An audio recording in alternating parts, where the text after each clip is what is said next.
নাহমাদুহু ওয়া নুসাল্লি আলা রাসূলিহিল কারীম আম্মা বা'দ। প্রিয় দেশবাসী, আরবি হিজরি সনের প্রথম মাস মুহররম মাস, 1448 হিজরির প্রথম মাস মুহররম মাস চলছে। এই মুহররম মাস ইসলামের ইতিহাসে অত্যন্ত গুরুত্বপূর্ণ একটি মাস,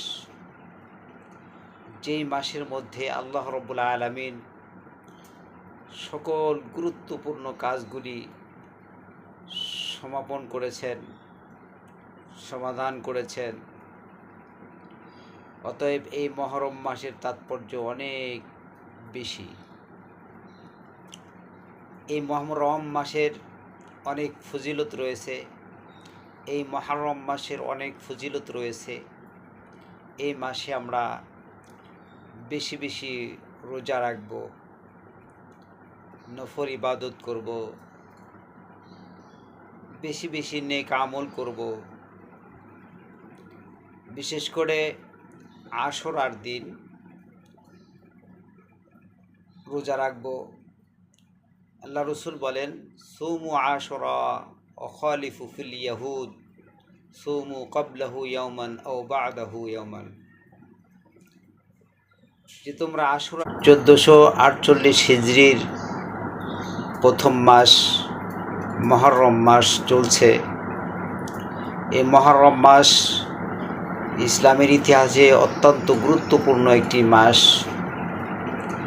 যেই মাসের মধ্যে আল্লাহ রাব্বুল আলামিন সকল গুরুত্বপূর্ণ কাজগুলি সমাপন করেছেন, সমাধান করেছেন। অতএব এই মুহররম মাসের তাৎপর্য অনেক বেশি।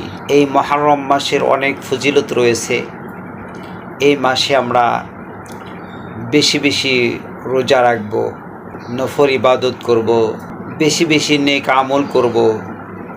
বিশেষ করে আশুরার দিন রোজা রাখব। আল্লাহ রসুল বলেন, সুমু আশুরা ওয়া খালিফু ফিল ইয়াহুদ সুমু ক্বাবলাহু ইয়াওমান আও বা'দাহু ইয়াওমান। তোমরা আশুরার দিনে রোজা রাখো এবং ইহুদিদের বিরোধিতা করো।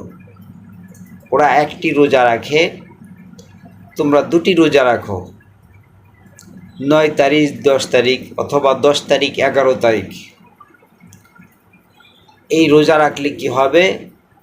আল্লাহ রাব্বুল আলামিন তার পূর্ববর্তী 1 বছরের গুনাহ মাফ করে দিবে। এই জন্য আশুরার